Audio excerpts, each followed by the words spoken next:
Salut à tous et bienvenue sur Graphique Info. C'est l'heure du Journal de l'Afrique. Soyez bienvenus sur France 24. À la une ce soir, cette double attaque à Béni en République démocratique du Congo ce dimanche. Elle a été revendiquée par le groupe État islamique. Les autorités congolaises ont décrété lundi la fermeture des marchés, des écoles, des églises pour une durée de 48 heures. Nous serons à Kinshasa dans ce journal. Laurent Gbagbo, de retour dans son village natal de Mama, dans le centre-ouest de la Côte d'Ivoire. Un retour après 10 ans d'absence. Ses partisans et ses proches étaient au rendez-vous pour l'accueillir. Les détails dans ce journal. Et puis en Éthiopie, les rebelles séparatistes tigréens sur le point de reprendre la capitale de leur région, Mekele. L'administration intérimaire et l'armée ont quitté les lieux face à une avancée des rebelles séparatistes. Dans le même temps, le gouvernement éthiopien a décrété un cessez-le-feu unilatéral et inconditionnel. Nous serons en direct d'Addis Abeba dans cette édition. Les marchés, les écoles et les églises sont fermés pour 48 heures à Béni, dans l'est de la République démocratique du Congo. Décision des autorités congolaises au lendemain d'explosions à la bombe. La première a explosé dimanche matin dans une église catholique, la deuxième le soir. Ces attaques ont été revendiquées par le groupe État islamique. La correspondance à Kinshasa de Clément Bonnet. Une première bombe a explosé dimanche matin vers 6 h heure locale dans une église catholique du quartier de Boutsili à l'ouest de la ville de Béni. Cette explosion survenue quelques minutes avant le début de la messe a fait 2 blessés mais aucun mort n'est à déplorer. En fin de journée, à 19 h 30, une deuxième détonation a été entendue, cette fois-ci en plein centre de la ville de Béni. Cette deuxième explosion a fait 2 blessés et 1 mort, le porteur de la bombe. Alors selon l'armée, cette deuxième attaque aurait pu avoir des conséquences bien plus graves. L'homme se serait isolé quelques instants pour manipuler sa bombe et cette dernière a finalement explosé trop tôt. L'assaillant, en tout cas, était bien connu des services de sécurité congolais. Il s'agit d'un citoyen de nationalité ougandaise qui aurait été impliqué dans le recrutement de nouveaux combattants pour le compte des ADF. Alors ce qu'il faut retenir de ces 2 attaques de dimanche, eh bien, c'est l'évolution du mode opératoire en utilisant ainsi des bombes placées à des endroits stratégiques. Les ADF s'inspirent de plus en plus du groupe État islamique avec lequel ils sont soupçonnés d'entretenir certains liens, même si l'ONU n'a jamais réussi à établir de lien de commandement direct entre les 2 organisations. Dans un rapport publié au début du mois de juin, un groupe d'experts de l'ONU s'inquiétait déjà de l'utilisation possible par les ADF de bombes suicides.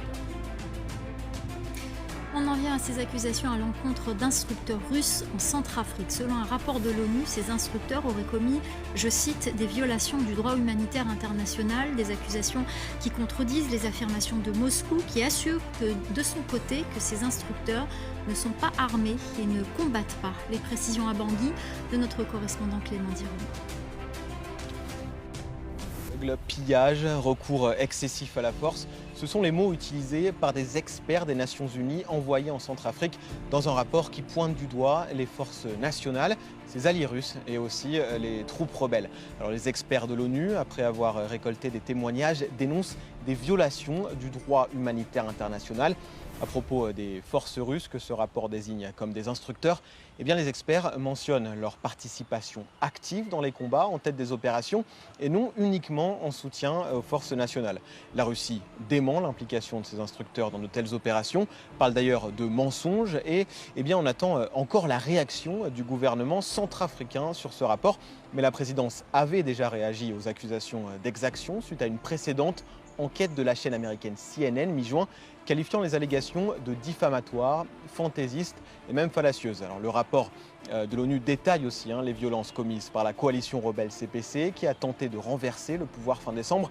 Les experts parlent de violences sexuelles, de recrutement forcé d'enfants ou encore d'attaques contre les casques bleus. Laurent Gbagbo poursuit son pèlerinage en Côte d'Ivoire. L'ancien président acquitté par la Cour pénale internationale de retour en Côte d'Ivoire s'est rendu dans son village natal à Mama, près de Gagnoa, dans le centre-ouest du pays. Il a été accueilli par ses partisans. Les précisions de Nicolas Germain avec les images de notre consoeur de l'AFP, Sadia Mandjou. Le convoi de Laurent Gbagbo a fait son apparition en fin de journée dimanche. Avant d'arriver dans son village natal de Mama, il s'était arrêté dans une autre localité pour se recueillir sur la tombe de sa mère. Elle était décédée en 2014 alors qu'il était incarcéré à la Cour pénale internationale. Cela faisait 10 ans que les habitants de Mama espéraient le retour de l'ancien président. Oh, c'est une joie immense. On va dire, il y a eu 10 années de résistance, 10 années de lutte, et c'est le résultat qui est là aujourd'hui. Notre grand chef, notre guide, notre leader est revenu. Et aujourd'hui, il vient sur la terre de ses ancêtres, dont nous sommes venus lui accompagner. On ne s'attendait pas à une chose pareille. Et aujourd'hui, nous avons arrivé, on dit quand on va à l'arrière, on ne revient pas. Et ça a été une grâce pour nous. Le président est revenu, il est revenu dans son village. Aujourd'hui, nous sommes dans la joie. On va danser. Un peu plus tard, quand Laurent Gbagbo s'adresse à la foule, le micro ne marche pas bien. Mais cela n'entame en rien l'enthousiasme de ses partisans. L'ancien président est rentré en Côte d'Ivoire le 17 juin, après avoir été acquitté par la CPI. Il avait été accusé de crimes contre l'humanité pour les violences post-électorales qui ont suivi le scrutin de 2010. Dans le reste de l'actualité, en bref et en images, ce bilan au Burundi. Au moins 15 personnes ont été tuées samedi soir dans une embuscade tendue contre des véhicules dans le centre du pays. Selon des témoignages, les assaillants, une bande armée non identifiée, ont coupé la route avec de grosses pierres puis ont tiré indistinctement sur tous les véhicules présents sur place.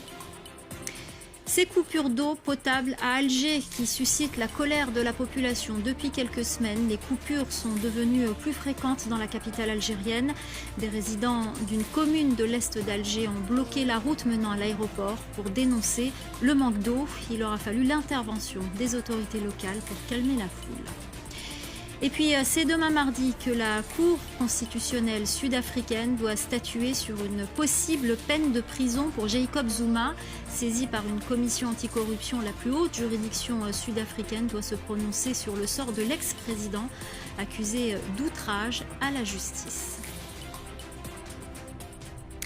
Direction à présent l'Éthiopie, où le conflit dans la région rebelle du Tigré se poursuit. Ce soir, l'armée et l'administration intérimaire ont quitté la capitale du Tigré, Mekele, face à une avancée des rebelles séparatistes. Dans le même temps, le gouvernement éthiopien a décrété un cessez-le-feu dans la région. On retrouve tout de suite notre correspondante à Addis Abeba, Maria Gert-Nicolescu. Maria, bonsoir. Que sait-on à l'heure qu'il est ? Oui, plusieurs développements ce lundi autour de ce conflit au Tigré qui dure depuis presque 8 mois dans le nord de l'Éthiopie. Le gouvernement éthiopien a annoncé dans la soirée un cessez-le-feu inconditionnel dans la région jusqu'à la fin de la saison des cultures qui dure généralement jusqu'au mois de septembre. L'administration intérimaire du Tigré ainsi que l'armée fédérale se sont retirés de la capitale régionale Mekele ce lundi. Les résidents affirment que par la suite, les forces tigréennes sont entrées dans la ville, une information confirmée par le porte-parole du TPLF, le Front de libération du peuple du Tigré. Dans les rues de Mekele, des centaines de personnes seraient sorties pour célébrer ce retour avec de nombreux drapeaux tigréens, selon des témoins, des feux d'artifice et des chants de joie. Pendant la journée, la situation a été très tendue à Mekele avec des soldats éthiopiens qui auraient pillé de nombreux endroits. Ils sont également entrés dans les locaux de l'UNICEF où ils ont endommagé l'équipement de télécommunications satellites de l'organisation. Alors que peut-on attendre de ce cessez-le-feu, Marianne ? Alors l'annonce de ce cessez-le-feu a été faite après une demande du président intérimaire du Tigré qui a également demandé à Abiy Ahmed de trouver une solution politique à ce conflit afin de protéger les populations civiles. Le Premier ministre éthiopien avait jusqu'à maintenant nié toute possibilité de négociation avec les forces du TPLF qu'il considère comme une organisation terroriste. Pour l'instant, il n'est donc pas clair si ce cessez-le-feu unilatéral ouvrira la porte à des discussions. Les forces tigréennes, le TPLF n'ont toujours pas réagi à cette annonce de cessez-le-feu. Eux considèrent comme la reprise de Mekele comme une victoire militaire. Les forces tigréennes avaient annoncé depuis la semaine dernière la reprise de plusieurs villes au Tigré. Donc ces deux versions des faits vont certainement continuer à s'opposer au cours des jours qui viennent. En tout cas, si le cessez-le-feu est respecté, cela pourrait représenter un soulagement pour les populations civiles puisque cela voudrait dire que les organisations humanitaires pourront aller dans les zones rurales et apporter une aide humanitaire qui est très attendue. Merci beaucoup Maria Gert Nicolescu, notre correspondante à Addis Abeba. Lynchage public appelle au meurtre au Sénégal. Les homosexuels ont peur. Une trentaine d'agressions homophobes ont été répertoriées par les associations de défense des minorités sexuelles ces dernières semaines. Des violences qui font suite à une manifestation organisée à Dakar le 23 mai dernier pour réclamer que l'homosexualité soit plus sévèrement réprimée. À Dakar, le reportage de Sarah Sako. C'est un témoignage rare. Samba, un prénom d'emprunt, a 27 ans et est homosexuel. Ces dernières semaines, le jeune homme est encore plus sur ses gardes que d'ordinaire. On vit comme des criminels à recherche. On traite mieux les animaux que nous. Quand les jeunes nous voient, on vous frappe, voire même tuer. C'est pourquoi on a peur maintenant, tout le monde. Là où vous arrivez, on m'a soupçonné. Je ne pouvais plus continuer de vivre là-bas. Le climat s'est récemment crispé autour de l'homosexualité qui fait l'objet d'un rejet massif au Sénégal. Fin mai, un collectif d'associations conservatrices a manifesté à Dakar pour réclamer une criminalisation de l'homosexualité avec des peines allant jusqu'à 10 ans de prison. Selon de nombreux témoignages, les agressions se sont multipliées dans la foulée. Les défenseurs des droits de l'homme dans le pays se disent préoccupés. La constitution du Sénégal protège le droit à la vie, protège le droit à l'intégrité physique des personnes. Et cette constitution-là ne fait pas de discrimination entre les citoyens par rapport à la protection accordée. Donc l'État doit veiller à ce que ces actions de violence puissent cesser. Le code pénal prévoit pour l'heure jusqu'à 5 ans de prison pour des actes contre nature avec un individu de son sexe. Et une dépénalisation n'est pas à l'ordre du jour. Au Sénégal, nous avons nos valeurs culturelles, nos valeurs sociales, nos croyances culturelles. Et c'est sur cette base que nous nous sommes donné des lois que nous sommes tous tenus de respecter. Et ces lois rejettent toute forme d'acte contre nature. Plus de la moitié des pays d'Afrique subsaharienne répriment l'homosexualité, certains jusqu'à la peine de mort. Voilà, c'est la fin du Journal de l'Afrique. Restez avec nous dans quelques instants. La suite de Paris Direct avec Audrey Racine.